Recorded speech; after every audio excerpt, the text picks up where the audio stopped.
All right, this is a presentation for an eGuard software system. So the scope of this system is that it's a parent control software titled eGuard, and eGuard is a standalone software system that a user parent can run in the following operating systems, so Windows, Linux, and Mac, the main user, of course, being the parent. And the main purpose of this software system is to monitor, block, and control internet usage in real time. So here are the main functions and features of eGuard. So it can allow parents to check web activity, keystrokes, any chats, emails, or instant messages, and view any launched application activity. The eGuard can keep a local database where it stores all unhealthy websites, and it synchronizes with the database of a remote server that is third party on a daily basis. eGuard can also remove unhealthy words from search engines and block any unhealthy websites. And if eGuard were to witness any suspicious activity, eGuard will take a snapshot of the screen and notify parents by email or text. And the suspicious activity can include trying to browse unhealthy websites, any nasty words that appear in any emails, chats, or instant messages, or typing blocked keywords in the search engine. eGuard shall allow parents to configure the settings, and those settings include a blacklist, whitelist, blocked keywords, internet time control, and any categories to be blocked. Only authorized users have access to the configuration and to uninstall eGuard. So first, we'll look at a class diagram of the entire eGuard system. So starting from over here, we have the parent, which is also the main user of eGuard. And the first thing that the user parent will have to do is launch eGuard. And then they'll have two options. So the first two classes when launching eGuard. So there's create logins for if they want to create a new account within eGuard. They'll have to input a password username. And once they have a login or already have an account, they can log in with their password username again. And then they have access to an authorization for any configurations they want to make or anything they want to view within eGuard. So these are all of the functions that the user can interact with along with these ones over here, but we'll start over here. So the user can have the authority when they're logged in to uninstall eGuard if they want, and they have to enter their password and username. And once they do, they can uninstall eGuard completely. And if they're not trying to do that, then they can have these options over here. So we have check app. So this is to check any activity from a launched application.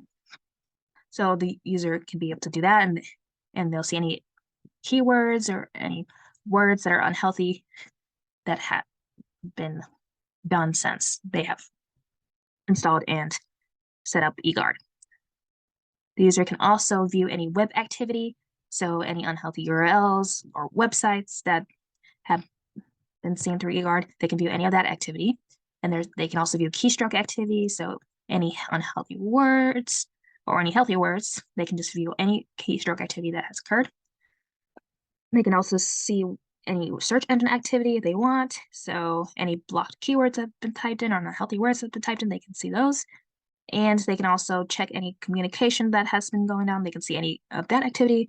And communication being any chats, emails, or instant messages, they can see any of that activity as well. So any blocked keywords, unhealthy words, they can see that through eGuard.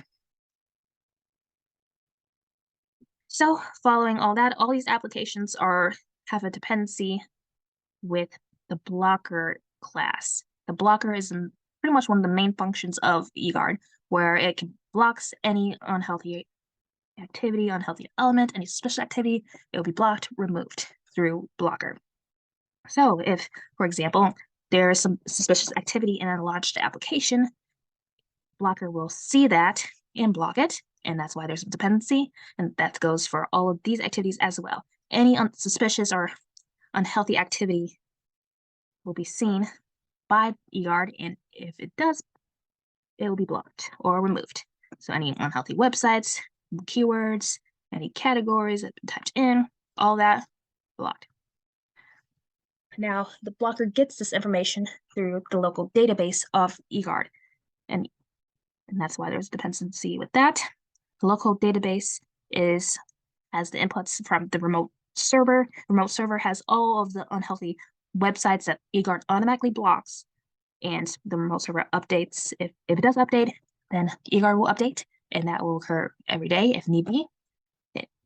And as said, it'll store any unhealthy website data information.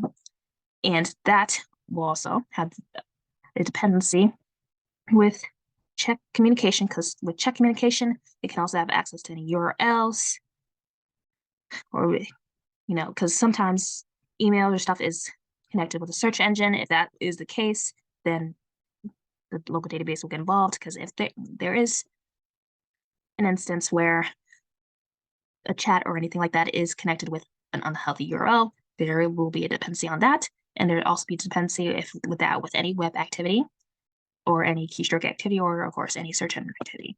Doesn't look like it, but that's a dependency. So those also have a dependency on local database, because that's where all the unhealthy websites are stored. And to make sure everything is synced together, there's a developer, which is also a user, but not the primary user of this program. The developer is in charge of making sure that all of the elements in the remote server is synced with all the elements in the local database, so they have the same information. So from there, we have some other functions or classes that the user can also interact with. As you can see from over here, it all connects. So if the user decided, they could enter elements or delete elements from a blacklist. So this will be any unhealthy elements or anything like that the user wants blocked and by eGuard. So first, before anything, the blacklist will check the database for any updated URLs that need to be blocked. And if that's so, then it will automatically be put into the blacklist. So right there, unhealthy URLs. And the user has the option to delete any unhealthy categories, keywords, URLs again, or any unhealthy words. They can put that all into their blacklist, and they can also delete it as seen here. They can delete any of those as well they choose, and it'll update accordingly as well. The user can also have a whitelist where they can input any categories, keywords, URLs, aka websites, or healthy words that they want the eGuard to ignore. They don't want eGuard to block it, then they can put it in their whitelist. And lastly, one function that user can use is time control. From here, the user can input any times they want or delete any times they want. So they can decide to increase internet times, or they can decide to decrease internet time. And they can also view any of the current times they already have set up as well. And at the top, there is also the snapshot class, which, as I stated before, snapshot is connected with blocker, where if there is any suspicious activity that eGuard sees from any of these functions, that's why they're all connected here, then it will take a screenshot of any of that activity, and then they'll notify the user through either email or phone number of that activity. So that's why all these are connected as well. And you can see all the keystrokes, search activity, web activity, generating a snapshot, notifying the user, view any applications, any communications. That's all that we needed for a snapshot to be generated. Okay, and that's all of the classes that will make up this eGuard software system. So now we have sequence diagrams for this system that we'll look at. So for the first one, we have a sequence of a user trying to view keystrokes within eGuard. So we have the parent user right over here. First thing they'll do, launch eGuard. And once that's launched, they'll be able to enter their login. As said before, they'll log in. And then if they want to view keystrokes, then they will click on it in eGuard, and that will activate the launch keystroke.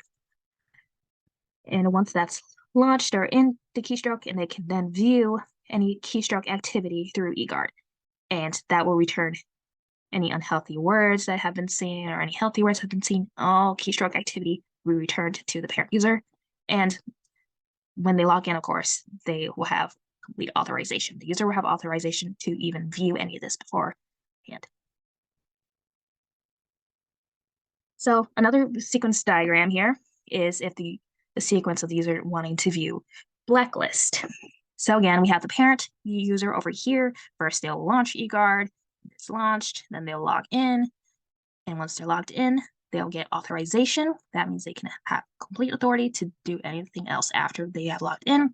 They're logged in, they see they a blacklist, they want to click it, and then it will launch blacklist. And of course, blacklist is always going to check the database and make sure that all its information is up to date. There's no new websites. If there is, it'll update. And once that's launched, then the user can view the blacklist.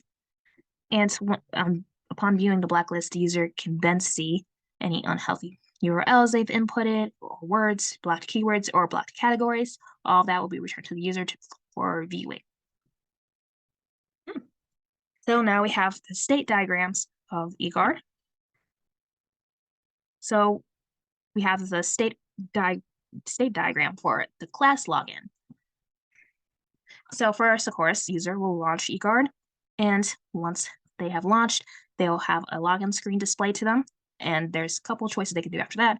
Let's say they don't even have a login yet, the user can then create a new login account. And once they click on that option, the create login screen will be displayed, and then the user can then create a new username or password. And once they've done that, then they'll be redirected back to the login screen to log in successfully. And once they've done that, they can then decide if, well, once they do that, then they will have eGuard homepage displayed to them. So if they enter both the username and password correctly, then eGuard homepage will be displayed for them.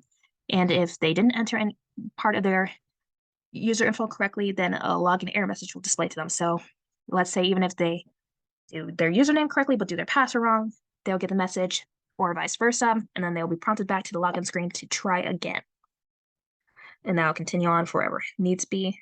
Once they finally get it correct, again, the eGuard homepage will be displayed, and then they'll be listed with options within eGuard that they can do.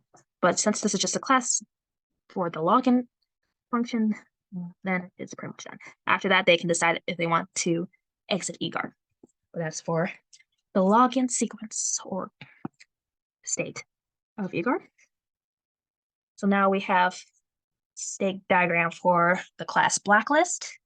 So starting from over here, again, the user launches eGuard. That's where they initially start. Then the login screen will display.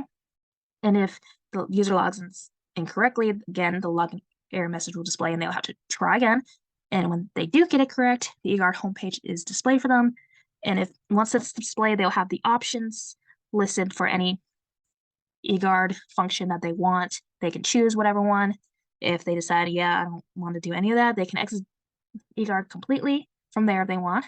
If they decide they do, is going to go to the blacklist where all the blacklist is displayed.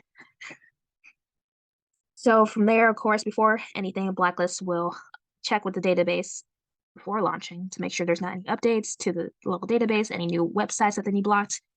It will check the database before launch and then update for the user to see when they enter. From there, the user decides, okay, they don't want to be in eGuard anymore, then they can exit again. But if they don't decide they want to do that, then they have the option to either go back to the eGuard homepage. Maybe they changed their mind, they didn't want to go to blacklist, then they can go back to the eGuard homepage.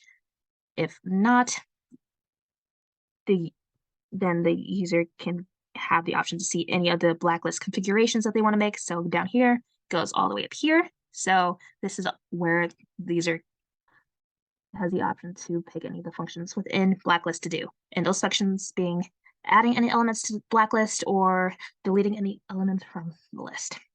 Yeah, those options. So when they do that, then they choose what kind of element they want to add to the list. So if they want to add an unhealthy word to be blocked, then they'll go here. If they want to add unhealthy URLs, websites, they can do that.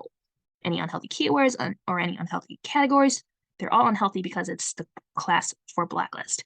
And same for if they want to delete any elements from the blacklist. So if they decide this word's fine to be used or be seen, then they can delete an element from blacklist. So any element being words, websites, keywords, or categories, they can delete from the already existing blacklist if they choose. And once any of those is done, they'll be redirected back to the blacklist, which is up here. So this line right here is actually right here, and we'll go right back to the blacklist once they're done doing their action. So once they're done doing their action, before before the blacklist is fully displayed, eGuard will update for any user changes. So any changes they made, so if they added a word, it'll go back and in the background, eGuard will update the blacklist in time and display any changes they made through here. And from there, the user can do it again if they want, or they can exit, or if they want to do something else with an eGuard, they can exit out of the blacklist and go back to the home page where they can view any more options. And that is state diagram for blacklist. So now we have state diagram for time control. So again, user will launch eGuard, then they'll be displayed with the login screen. If they don't log in correctly, error message, they'll try again. If they log in correctly, then the home page will display, and it'll display all the user options right here. The user can leave if they want, or they can pick the launch time control option, and then the time control will display. And right before that, again, eGuard will update and user changes if they have already or previously, they can do that. But the time control will display. From there, they can exit if they want. If they decide to change their mind and want to exit eGuard completely, they can do so. Otherwise, time control is displayed, and then from there, they have the option to either add or increase internet time, or they can choose the option to delete or decrease time as well. And when they do that, connector's missing. But those two options both lead back to time control once they've been completed. And then, of course, it'll update for any of the changes they made. The user changes they made will then be updated once they're back here in the background. And once they're back there, if they decided to add or increase or delete or decrease their internet time, they can go back to the home page and do whatever else they want, or they can leave completely again. And that is the class time control state diagram for that.